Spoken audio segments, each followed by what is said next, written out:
terkait diterimanya eksepsi Dr. Tifa sudah bergabung dengan kami pakar hukum pidana Universitas Pancasila, Yusuf Wangania. Ya, Pak Yusuf, apa makna hukum dari putusan hakim yang mengabulkan eksepsi terdakwa?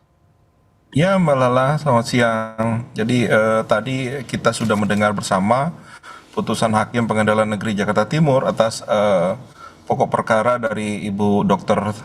Tifa ya. Hakim itu menerima eksepsi daripada penasihat hukum terdakwa dan mengabulkan permohonan mereka, sehingga putusan ini berarti Hakim mengembalikan berkas perkara tersebut kepada jaksa penuntut umum, dan sesuai dengan putusan Mahkamah Konstitusi nomor 28 PUU 20 tahun 2022, nah jaksa penuntut umum akan diberikan kesempatan satu kali lagi untuk melakukan perbaikan atas surat dakwaan tersebut dan menyerahkan kembali ke pengadilan negeri untuk disidangkan kembali terhadap perkara ini. Dan nanti pada persidangan berikutnya, apabila ada keberatan lagi daripada terdakwa, maka hakim akan memutuskan keberatan itu bersamaan dengan pokok perkara di akhir sidang nanti. Begitu, Mbak Lala. Ya, Pak, apa saja pertimbangan yang biasanya digunakan majelis hakim hingga memutuskan untuk mengabulkan eksepsi dari terdakwa?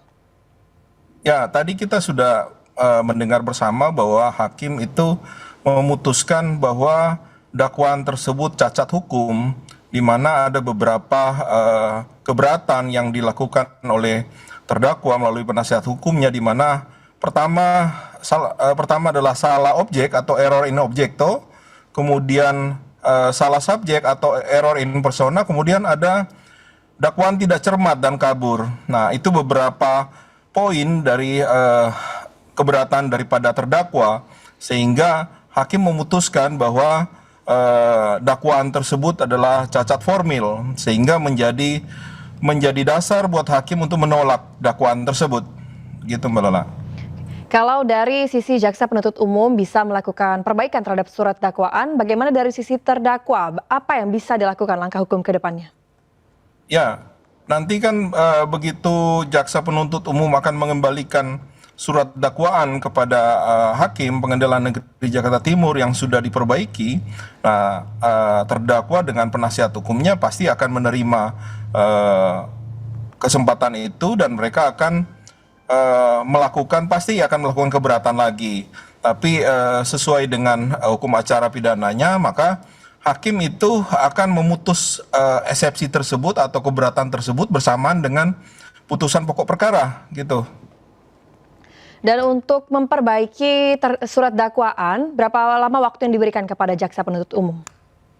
Jaksa penuntut umum akan diberikan waktu jaksa penuntut umum diberikan waktu untuk memperbaiki dakwaan tersebut. Apabila sudah diperbaiki, mereka akan mengembalikan surat dakwaan tersebut. Ya.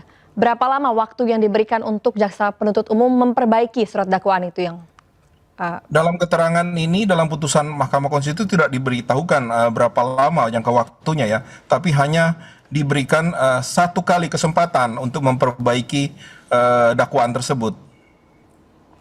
Ya, Pak, tadi dari pandangan hakim bahwa ada salah satu pertimbangan hukumnya adalah perbandingan antara KUHP yang lama dengan KUHP yang baru. Itu bagaimana dimaknainya, Pak?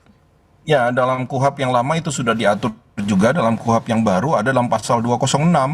Pasal 206 ayat 1 itu diberikan kesempatan kepada jaksa penuntut umum untuk memperbaiki surat dakwaan. Nah, di sini hakim akan menilai keberatan daripada terdakwa ya, melalui penasihat hukum.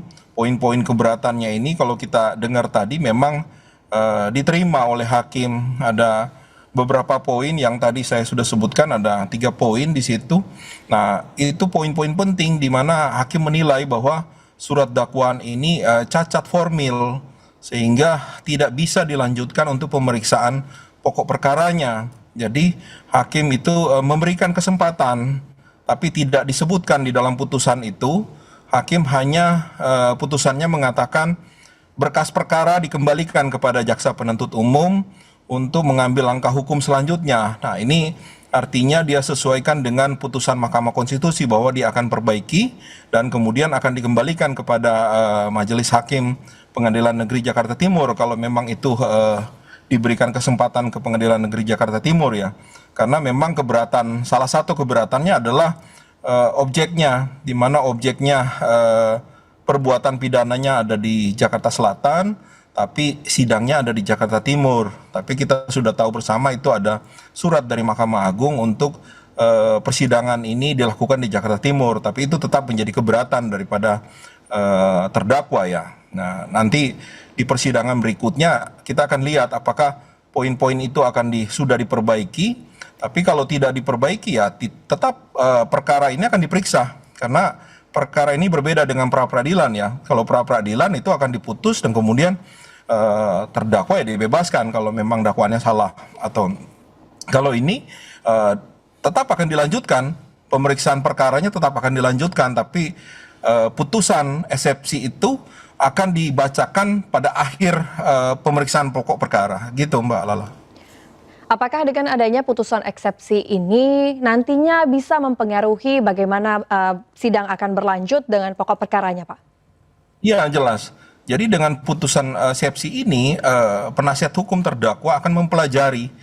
Mereka akan mempelajari poin-poin yang tadinya diterima oleh hakim, itu akan diperkuat alasan-alasannya. Ya, mereka berharap dengan alasan-alasan ini diperkuat, nanti di putusan pokoknya, di putusan pokok perkara itu alasan-alasan mereka bisa diterima. Nah, ini menjadi perang strategi ya, antara penasihat hukum dan jaksa penuntut umum.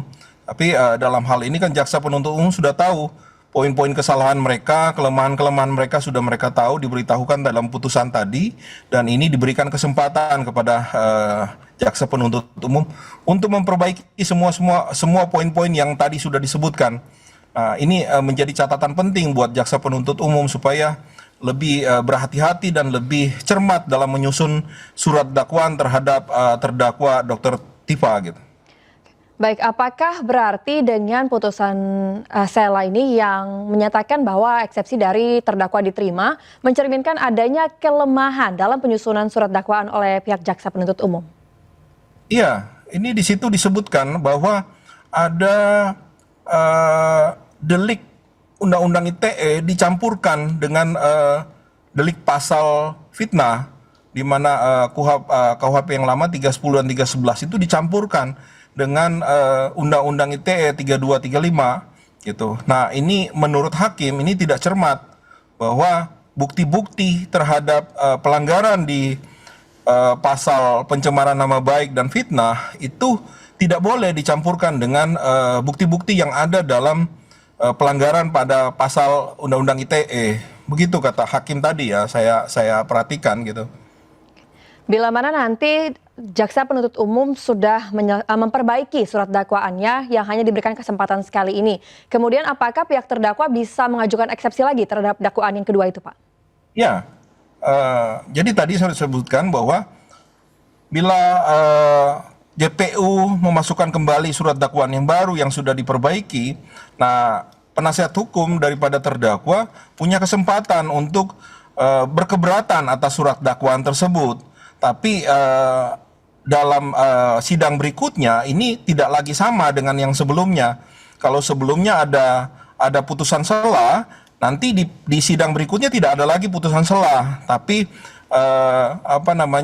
putusan terhadap keberatan itu akan dibacakan pada sidang terakhir.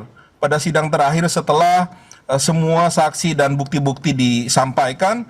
Nah, dalam sidang terakhir itu akan dibacakan putusan akhirnya dan putusan sela tersebut. Jadi agak berbeda dengan sidang yang seperti tadi kita sudah saksikan gitu.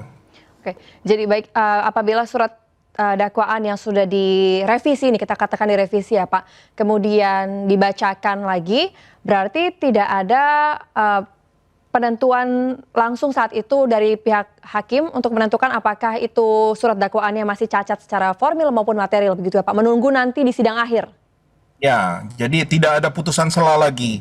Kalau tadi kan ada putusan sela, nanti setelah dakwaan diperbaiki, kemudian sidang berlanjut, itu dilanjutkan dengan pemeriksaan saksi-saksi, pemeriksaan ahli, dan pemeriksaan terdakwa. Sehingga pada putusan akhirnya akan dibacakan juga berikut putusan selanya terhadap keberatan atas surat dakwaan tadi. Gitu. Berarti dengan adanya surat dakwaan yang direvisi ini dan kemudian tidak ada putusan sela berikutnya, ini bisa menjadi celah bagi pihak kuasa hukum dari terdakwa untuk mencari kelemahan dari surat dakwaan yang baru itu, Pak? Ya, masing-masing pihak akan membaca kelemahan masing-masing ya. Jaksa penuntut umum setelah diberitahukan bahwa dakwaan kalian ini cacat formil, pasti mereka akan mempelajari kembali dan memperbaiki dakwaan tersebut. Nah, di pihak penasihat hukum daripada terdakwa, ini sudah mengetahui poin-poin mana yang mereka salah. Nah, disitulah kesempatan mereka untuk memperbaiki sebaik mungkin untuk memperkuat alasan-alasan mereka seperti yang mereka sudah alasankan di pada poin eksepsi tadi, sehingga mereka akan berharap putusan nanti itu akan berpihak kepada mereka. Nah, ini kita akan disaksikan, kita tunggu nanti perjalanan sidang berikutnya nanti. Pak, jadi untuk meluruskan misinformasi yang mungkin beredar di masyarakat bahwa putusan sela ini tidak membuat kasus ini terhenti begitu ya Pak? Ini hanya terhenti sementara menunggu JPU memperbaiki surat dakwaan mereka begitu? Ya, iya benar. Jadi putusan sela ini berbeda dengan putusan pra peradilan ya. Kalau putusan pra peradilan dia langsung berhenti seketika, dia tidak akan lanjut kepada pokok perkara apabila dikabulkan. Misalnya permohonan tersangkanya dikabulkan oleh hakim bahwa itu tidak sah. Nah, sejak saat itu dia tidak akan memeriksa pokok perkara lagi, itu tersangkanya gugur. Tapi kalau sudah masuk dalam pengadilan yang pokok perkara, ini kan sudah masuk pokok perkara.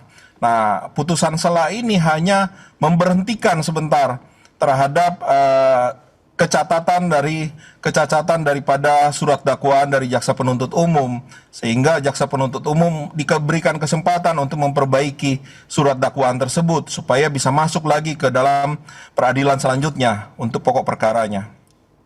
Baik Pak, bahwa Dr. Tifa ini memiliki perkara yang sama dengan Roy Suryo, kemudian bagaimana nasib Roy Suryo nanti menurut Bapak? Kita tunggu setelah jeda berikut ini ya.